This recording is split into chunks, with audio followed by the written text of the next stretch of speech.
Straight from our studio in Montreal, we're bringing you the second season of Air Sports News. I'm Regan Tetlow, and this is a one-of-a-kind newsfeed dedicated to air sports and aviation enthusiasts from all over the world. So hit like, hit share, and join us. Let's go. The FAI has issued technical and practical recommendations concerning the return to normal operations in air sports during the COVID-19 pandemic. All people involved in air sports activities are urged to take responsibility and to follow the recommendations. The FAI presented a 10-page document where authorities and athletes can find information for each discipline. For example, for flying activities, airfield operations, sanitary rules and others. The document also provides useful links to World Health Organization and other organisations such as the UK Civil Aviation Authority to learn even more. It's bad news for aviation movie fans. Paramount's Top Gun Maverick, a sequel to Tom Cruise's 1986 classic, is the latest summer movie to vacate its release date as theatres remain closed to stop the spread of the coronavirus in most countries. Top Gun Maverick cost over $150 million to make, so Paramount is counting on massive ticket sales in order to turn a profit. Cruise, over 30 years after the first film, reprises his role as Pete Maverick Mitchell.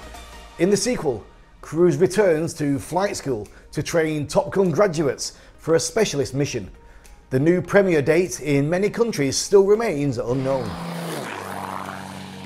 For the first time in history, the legendary SAE Aero design competition, dedicated to aviation innovation through aero modelling, took place virtually.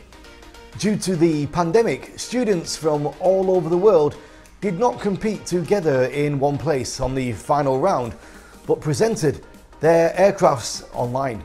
The goal for the students is to design and build an aircraft model which can carry as heavy a load as possible. They build models in various categories and the competition is fierce. Organisers give 3 trophies in 3 categories, from the heavy big models to the micro scale aircraft.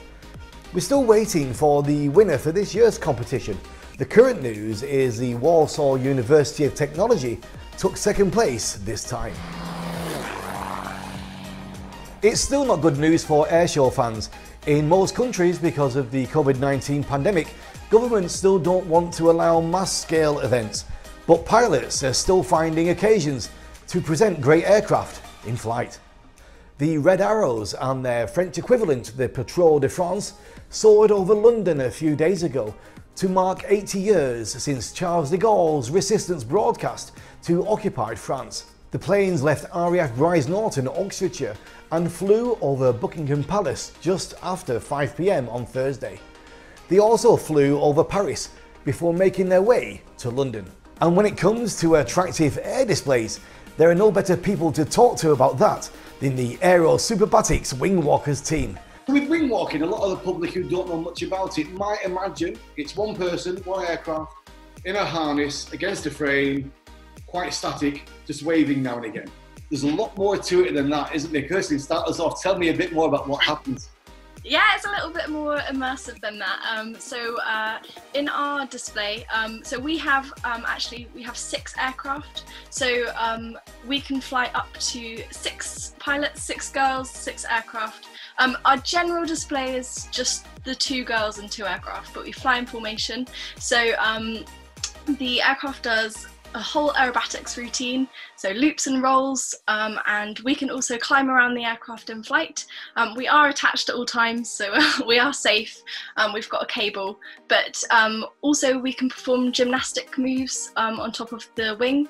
So we've got a really special harness that allows us to do things like handstands, and it's just the best fun ever, and it's just a really awesome display. Dave, the sensation that the walkers have got, it's almost like a free fall speed, except for skydivers, we're going down and they're going across the land. Yeah, that's right. Obviously on the wing, they're standing upright, so they have a different perspective. Like you say, when you're skydiving, you're face down to the earth, as it were. But yeah, the speeds, they vary really. I mean, obviously during the display, we're flying at around 100 or 120 miles an hour, which is obviously free fall speed.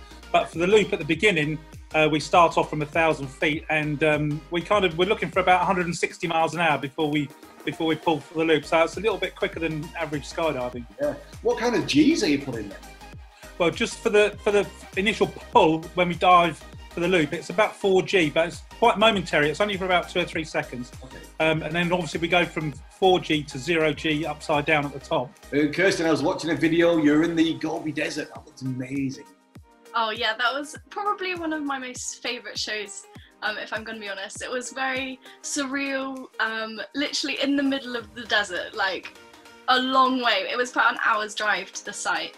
I think it was like a monster truck festival. It was just the best fun, and the views of the sand dunes. We had a sunset show every night, doing the like loops at sunset over this oasis. It was like something out of a dream. It was magical. We're talking to lots of pilots, display pilots, aerobatics. People are quite philosophical about it. They said it's been an opportunity just to calm down and take a break. You know, it's something that's forced on us. How have you dealt with it mentally, business-wise? Well, obviously it's difficult because public wing walking is our main source of income. So all we did was we kind of slowed everything right down. But now, obviously, the public wing walking is coming back in, so which is good for us, obviously, because it gets the income coming in again and gets us back to work and flying. But also all of the UK air shows, as you probably know, have cancelled pretty much. But there are some in France that might go ahead. So I'm still talking to those people, and if they do come to fruition, then I think we've probably got 4, maybe 5 trips across to France between the end of August and the middle of October. You can watch the full interview with Kirsten and David on our YouTube channel right after the news. So Skydive DZs continue to open up around the world, and we are seeing more and more photos and video content returning to social media. I've actually got a brand new jumpsuit which arrived this week, and I'm hoping to get to fly it soon. I'm keeping an eye on what's happening locally. Our host, Ola Kutz, was able to visit Skydive Warsaw Drop Zone in Poland and talk with the legendary Polish skydiver Arek Majer-Modjeski about his Guinness record and the return of parachuting training. Bardzo dużo ludzi po skoku tandemowym decyduje się na rozpoczęcie szkolenia spadochronowego, no i później sami skaczą przez lata, cieszą się tym lataniem i czerpią ogromną frajdę z tego. Próbowałem różnych dyscyplin, nie uprawiałem tego jakby zawodowo, natomiast najbardziej podoba mi się szkolenie, więc tak naprawdę większość tego czasu swojej jakby kariery spadochronowej poświęciłem na szkolenie innych ludzi, bo to daje mi jak gdyby ogromną satysfakcję, że mogę tą swoją wiedzą dzielić się z innymi i taka największa satysfakcja jest wtedy, kiedy oni bezpiecznie skaczą i cieszą się tym skakaniem. I to jest jakby kwintesencja tego całego bycia instruktorem. The full-length interview with Majer will be released soon on our YouTube channel. And next week, we'll show you a full report from the DZ. So stay tuned, because Ola will make her very first jump. Meanwhile, the news from Norway is base jumpers there have been able to keep current in the mountains, and skydives have started up again. This week I caught up with Spanish skydiver, wingsuiter and base jumper Danny Rowland. It's good to see you. Where are you, in Norway right now? I'm in Norway at the moment. I have 2 more days here, and then I'm traveling back to Empuria Brava. I've been here for the last 3 months with all the lockdown and everything. We've been pretty lucky here, actually. It's not really been really restricted or anything with the pandemic. So we've been lucky that we could do some skydives, some base jumping. Oh yeah. So it's been nice. You've done some skydives already? Yeah, the drop zone just started jumping 2 weeks ago. And now I started with a student. They still cannot do tandems. Yes. But yeah, they're doing IFF and they're fun jumping a lot. Well, Danny, first of all, Feliz Cumpleaños, happy birthday for a few days ago. Thank you very much. 29, you're at the top of your game. It's all going well for you. You must feel great and ready to get back in the air. Man, I'm really ready to get back in the air. I'm really excited. A lot of things got cancelled, no, but it's things how it is, no? but really looking forward actually to go back to Empuria Brava, start the routine, like start training and see how things go, no? But really excited about it. What's your plans, Danny? What have you got coming up for the rest of the year? Well, like one of the biggest events that I was having was the competition in Russia, the World Championship that got cancelled. So I was supposed to be, I have like 2 months off just to train for that competition, but now I have to find another plan. So trying to get some boogies, trying to get some coaching in the wind tunnel, in the windsurf tunnel, and then trying to fill the spots with or the calendar with another things, no? But the competition is still in your heart as well. You still enjoy competing. Yeah, I enjoy. Actually, last year I did the first competition for performance windsurf. That I kind of went there. I really didn't have any idea because, man, you get there and you think that it's just flying, no? You get there, it's like, all right, it's distance, speed, and time. Distance is gonna go far. Speed is gonna go fast, you know, and time float, you know. But man, like people is like fully engineers, you know, like fully like computers, you know, it's all numbers. So I got into it now. I learned a little bit about it, about all the numbers, the GPS and everything, and I'm really motivated to start training again. The full-length interview with Danny is now available on our YouTube channel, so don't forget to go there and give it a look.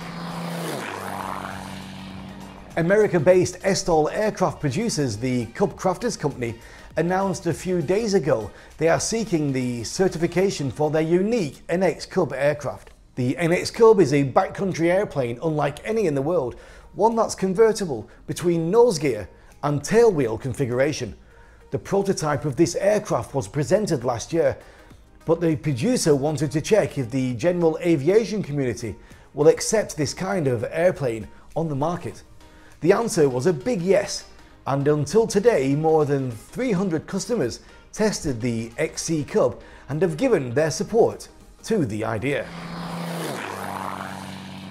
Also, Airbus Helicopters announced last Friday that the latest addition to its twin-engine H145 helicopter family has been certified by the European Union Aviation Safety Agency. The new 5-blade H145, an upgraded version of the Airbus existing H145, is capable of single-pilot, IFR and single-engine operations. The company plans to begin deliveries towards the end of the summer. An abandoned bus in the Alaska backcountry, popularised in the book Into the Wild and the movie of the same name, was removed on Thursday as a public safety measure, stated officials. A helicopter removed the bus where adventurer Christopher McCandless died of starvation in 1992 to prevent others trying to reach it. The rescue earlier this year of 5 Italian tourists and a death last year of a woman from Belarus intensified calls from local officials for the bus to be removed. So I know that many of you love this next section, so it's time to see who is our hero of the week. Miss Ruth Rowland Nichols was the first woman in aviation history to cross the Atlantic Ocean alone in an aircraft. On the afternoon of the 22nd of June 1931, she took off from Mitchell Field, Long Island, New York, to stage for the transatlantic flight to Harbour Grace, Newfoundland, making an international stop at St. John, New Brunswick. Nichols was flying a Lockheed Model 5 Vega and unfortunately crashed whilst landing at St. John Airport in Midgeville. Ruth Nichols suffered 5 fractured vertebrae and spent months recovering. In her career, she was the only person to simultaneously hold world records for speed, distance and altitude. On the 23rd of June 1905, Flyer 3 performed its maiden flight. It was a continuation of the Wright brothers' development in aviation. It could stay in the air for half an hour with full fuel. In 1909, the US Army ordered a military version of Flyer 3, making it the first military aircraft on the planet. On the 21st of June 2004, the Spaceship One climbed to a height of 100 kilometers for the very first time. Spaceship One was the first private manned spacecraft ever created. It was produced by the Scaled Composites Corporation, and its construction was financed entirely from private sources. Happy birthday to Joseph Allen, This US astronaut was born on the 27th of June 1937 and was a crew member of several space shuttle missions, spending more than 13 hours in space. Happy birthday also to Janos Dorocha, one of the best Polish precision flying pilots. During his long career, he achieved more than 100 world, European and national championship medals, and he was honoured 4 times with the title of the most popular Polish athlete. Many of the general aviation pilots define him as the best sports pilot of all time. Between the 20th and 22nd of June 1972, the special Westland Lynx helicopter set 2 FAI world records for speed, maintaining an average speed of 318 kilometers per hour on a 100-kilometer circuit and 322 kilometers per hour on a shorter distance. That's all for today. Don't forget to give us a like and a share, and to write an email if you have any comments or questions to news@airsportspromotion.com. You can also get in touch directly with me on Twitter. I'm Regan Tetlow, looking forward to seeing you next week, and as always, stay safe and keep your eyes on the skies. So skydiving DZs continue to open up around the world, and we are seeing more and more photos. Lisa's doing a great job, Chris. Studio floor manager, assistant director, makeup. Say hello. Hi.